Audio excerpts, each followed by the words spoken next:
मोहन अपनी बेटी सीमा के साथ बीनपुर नाम के छोटे से गांव में रहता था। मोहन की पत्नी का देहांत तो कुछ सालों पहले ही हो गया था, जिसके बाद मोहन ने ही अपनी बेटी को माता पिता दोनों का प्यार दिया था। मोहन का गांव में अपना एक आलू का खेत था। वो गांव में अपने खेत में उगे आलू बेचकर अपना और अपनी बेटी का खर्चा चलाया करता था। उसकी बेटी अब शादी लायक हो गई थी, इसलिए वो अपनी बेटी के लिए एक अच्छा रिश्ता ढूंढ रहा था। पिताजी, कहाँ हैं आप? खाना खा लीजिए, खाना ठंडा हो रहा है। हाँ बेटी, आ गया। क्या बात है पिताजी, आप बहुत चिंतित लग रहे हैं। कुछ नहीं बेटी, बस मैं सोच रहा था कि कैसे घर को मैं संभालूं और कैसे तेरी शादी करूं। हमारे पास तो इतना भी पैसा नहीं है कि मैं धूमधाम से तेरी शादी कर सकूं। ऊपर से मेरी तबीयत भी ठीक नहीं रहती।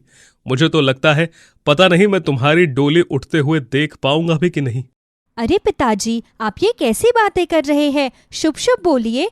और आप मेरी इतनी चिंता मत कीजिए। आप पहले ही मेरे लिए बहुत चिंता कर चुके हैं, इस घर के लिए इतना कुछ कर चुके हैं। अब मैं और नहीं चाहती कि आप ज्यादा चिंता करें। आप अपनी सेहत का ध्यान रखिए बस। जब कुंवारी बेटी घर में बैठी हो तो एक बाप कैसे चिंता ना करे। एक बाप को तो चिंता होगी ही ना। वो तो चाहेगा ही ना कि उसकी बेटी खुशी से विदा हो और अपने ससुराल में अच्छी जिंदगी जिए। पिताजी, समय आने पर सब सही हो जाएगा। आप ये सब चिंता छोड़िए और बस आराम से बैठकर खाना खाइए। सीमा और मोहन खाना खाने लगते हैं। ऐसे ही कुछ महीने गुजर जाते हैं और मोहन की तबीयत दिन पर दिन बिगड़ती रहती है। मोहन को ये चिंता सताती रहती है कि वो अपनी बेटी की शादी कैसे करे। इसके कुछ दिन बाद ही सीमा के लिए एक रवि नाम के लड़के का रिश्ता आता है। सीमा बेटी, तुम्हें देखने आज लड़के वाले आ रहे हैं। सुना है लड़का बहुत अच्छा पैसा कमाता है, पर बेचारे के माँ बाप नहीं है। वो अपने अंकल के साथ आज तुम्हें देखने के लिए आ रहा है। तुम्हें इस रिश्ते से कोई एतराज तो नहीं है ना? पिताजी, जैसा आप कहोगे मैं वैसा ही करूंगी। आपकी खुशी में ही तो मेरी खुशी है। मैं भी भगवान से यही प्रार्थना करता हूं कि तुम जहां भी जाओ बहुत खुश रहो। जो जिंदगी तुमने अभी तक देखी है वो तुम आगे ना देखो। तुम्हारी आने वाली जिंदगी बहुत सुखमय हो।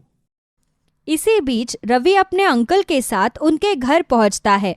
मोहन उनका स्वागत करता है। सभी लोग बैठते हैं और बातचीत करते हैं। देखो बेटा रवि, मेरी बेटी सीमा का मेरे अलावा इस दुनिया में और कोई नहीं है।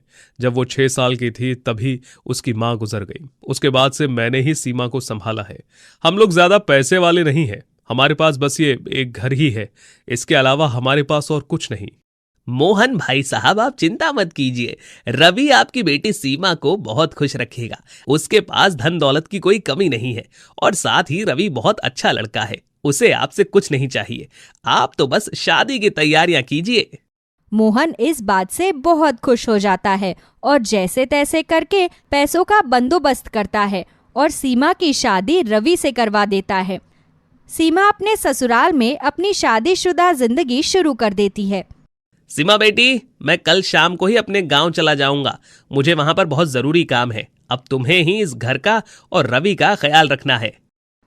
अंकल जी, आप चिंता मत कीजिए। मैं घर का और रवि का बहुत अच्छे से ध्यान रखूंगी। आप बेफिक्र रहिए। रवि, तुम भी सीमा का बहुत अच्छे से ध्यान रखना। उसे कभी किसी चीज की कमी महसूस मत होने देना। जी अंकल, मैं सीमा का ध्यान रखूंगा। मनोज अपने गांव चला जाता है। कुछ महीने बीत जाते हैं और मोहन की तबीयत अचानक बहुत ज्यादा बिगड़ने लगती है। सुनिए, मेरे पिताजी की तबीयत बहुत खराब है। मुझे उनके पास ले चलिए, मुझे उनसे मिलना है। हाँ ठीक है, मैं अपना काम खत्म कर लूं, फिर हम उनके पास चलते हैं। जब तक सीमा अपने घर पहुंचती है तब तक उसके पिताजी दुनिया से जा चुके होते हैं। पिताजी, आप मुझे छोड़कर क्यों चले गए? आपके अलावा अब मेरा इस दुनिया में कोई नहीं है। सीमा, तुम रो मत। ये सब भगवान की इच्छा है। उनके आगे किसी की नहीं चलती। चलो अब हम अपने घर चलते हैं। सीमा और रवि अपने घर वापस आ जाते हैं। सीमा और रवि की शादीशुदा जिंदगी सही चल रही होती है और उनकी एक बेटी हो जाती है। सीमा अपना गृहस्थ जीवन बहुत अच्छे से संभालती है। तभी एक दिन अचानक रवि दूसरी शादी करके अपने घर में अपनी दूसरी पत्नी को ले आता है। सीमा ये सब देख के बहुत ही ज्यादा हैरान हो जाती है। ये कौन है? किसे ले आए हैं आप? ये मेरी पत्नी ममता है और आज से ये मेरे साथ इसी घर में रहेगी। आपकी पत्नी? ये कैसे हो सकता है? आपकी पत्नी मैं हूँ और मेरे होते हुए आप दूसरी शादी कैसे कर सकते हैं? तुम उनकी पत्नी थी, अब उनकी पत्नी मैं हूँ। इन्होंने मुझसे शादी की है। रवि, आप मेरे साथ ऐसा कैसे कर सकते हो? इतना बड़ा धोखा कैसे दे सकते हो? कम से कम आपको अपनी बेटी का तो ख्याल करना चाहिए था। आप चुप क्यों खड़े हो? कुछ जवाब दो। मैं कुछ नहीं कहना चाहता। ममता मेरी पत्नी है और अब से वो इसी घर में रहेगी। बस तुम इस घर से निकल जाओ। पता नहीं अंकल ने क्या सोचकर तुम्हारे साथ मेरी शादी करवा दी। मैं तो कभी तुमसे शादी करना ही नहीं चाहता था, लेकिन बिजनेस के लिए मुझे तुमसे शादी करनी पड़ी। अब जब बिजनेस मुझे मिल गया है तो मुझे तुम्हारी कोई जरूरत नहीं। ये आप क्या कह रहे हैं? आप जानते भी हैं? जरा अपनी बेटी के बारे में तो सोचो, उसके भविष्य का क्या होगा? मुझे किसी से कोई संबंध नहीं रखना है। ना मुझे अपनी बेटी की कोई परवाह है और ना ही तुम्हारी। तुम अपनी बेटी को भी अपने साथ लेकर यहाँ से निकल जाओ। ऐसा मत कहिए। हम लोग कहाँ जाएंगे? क्या करेंगे? कहाँ रहेंगे? कुछ तो सोचिए। तुम्हें समझ नहीं आता? एक बार में रवि ने बोल दिया है ना कि तुम दोनों इस घर से चले जाओ। सुनाई नहीं आता तुम्हें? रवि सीमा और उसकी बेटी को घर से निकाल देता है। सीमा रोती हुई अपनी बेटी को लेकर वहां से चली जाती है। अब मैं अपनी बेटी को लेकर कहाँ जाऊंगी? मेरा तो इस दुनिया में कोई भी नहीं है। कौन हमें सहारा देगा? हमारे पास तो रहने के लिए अब घर भी नहीं है।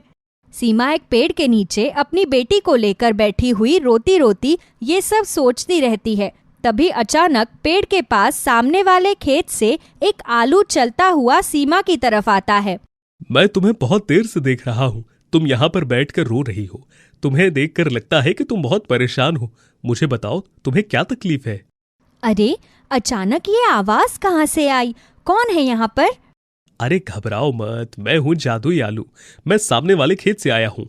सीमा जैसे ही उस जादुई आलू की तरफ देखती है तो वो हैरान रह जाती है, क्योंकि एक तो उस आलू के हाथ पैर थे और दूसरा वो उससे आम लोगों की तरह बात कर रहा था। मुझे तो लगता है कि तुम कोई भूत हो। तुम यहाँ से चले जाओ। मुझे और मेरी बेटी को कुछ मत करना। डरो मत सीमा, मैं कोई भूत वूत नहीं हूँ। मैंने बताया ना कि मैं एक जादुई आलू हूँ और मैं यहाँ पर तुम्हारी मदद करने आया हूँ। तुम इस तरह से मुझसे घबराओ मत। मुझे बताओ, तुम क्यों परेशान हो? जादुई आलू के ऐसा पूछने पर सीमा की आंखों में आंसू आ जाते हैं। वो रोते हुए जादुई आलू से कहती है, अब मैं तुम्हें क्या बताऊं, मेरे साथ कितना बड़ा धोखा हुआ है। मेरे पति ने मेरे होते हुए किसी और से शादी कर ली और मुझे और मेरी बेटी को धक्के मारकर घर से निकाल दिया। मेरा इस दुनिया में कोई भी नहीं है। मेरे माता पिता भी अब इस दुनिया में नहीं रहे। मेरे पास कोई घर भी नहीं है, ना ही मेरे पास कोई आसरा है। मैं इस दुनिया में बिल्कुल अकेली हो गई हूँ। अब मुझे समझ नहीं आ रहा कि मैं अपनी बेटी को लेकर कहाँ जाऊंगी और कैसे अपनी बेटी को संभालूंगी। तुम्हारे साथ तो बहुत गलत हुआ। तुम्हारे पति को ऐसा नहीं करना चाहिए था। उसने तुम्हें बहुत बड़ा धोखा दिया है। पर तुम चिंता मत करो और रो मत। मैं तुम्हारी मदद करूंगा। आप मेरी मदद करेंगे? पर कैसे? तुम बहुत सीधी और शरीफ लड़की हो, इसीलिए मैं तुम्हारी मदद करना चाहता हूँ। वैसे भी तुम ऐसे हालात में अपनी छोटी सी बच्ची का ध्यान कैसे रख पाओगी? इसीलिए जैसा मैं कहता हूँ वैसा ही करो। चलो मेरे साथ।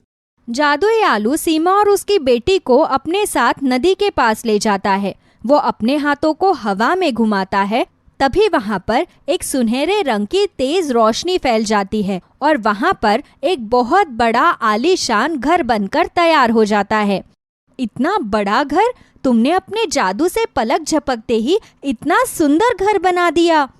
ये तो कुछ भी नहीं सीमा। अपने जादू से तो मैं इससे भी आलीशान घर बना सकता हूँ। अगर तुम्हें इससे भी आलीशान घर चाहिए तो मुझे बताओ। नहीं नहीं, मुझे नहीं चाहिए। तुमने मेरे लिए पहले ही इतना अच्छा घर बना दिया है। मैं तो कभी सपने में भी नहीं सोच सकती थी कि मैं और मेरी बेटी ऐसे घर में रहेंगे। तो फिर आज से ये घर तुम्हारा हुआ। अब तुम खुशी खुशी अपनी बेटी के साथ जीवन बिता सकती हो। इस घर पर सिर्फ और सिर्फ तुम्हारा अधिकार है। तुम्हारा बहुत बहुत शुक्रिया। अगर तुम ना होते तो पता नहीं मेरा और मेरी बेटी का क्या होता, हम लोग कहाँ जाते और कहाँ रहते। लेकिन इस आलीशान घर में रहने के लिए मुझे काम तो करना ही होगा, मुझे अपनी बेटी का पेट भी तो भरना है। तुम उस सब की चिंता बिल्कुल भी मत करो। इस घर के अंदर इतना अनाज है जो कभी खत्म नहीं होगा। तुम इस घर में जिस भी चीज की इच्छा करोगी वो तुम्हारे सामने प्रकट हो जाएगी। तुम्हें जब भी मेरी जरूरत हो तो तुम मुझे बुला लेना। अब मैं चलता हूँ। इतना कहकर जादुई आलू वहाँ से गायब हो जाता है। अब सीमा अपनी बेटी के साथ खुशी खुशी उस घर में रहने लगती है और वो दोनों उस घर में खुशी खुशी अपना जीवन बिताने लगते हैं।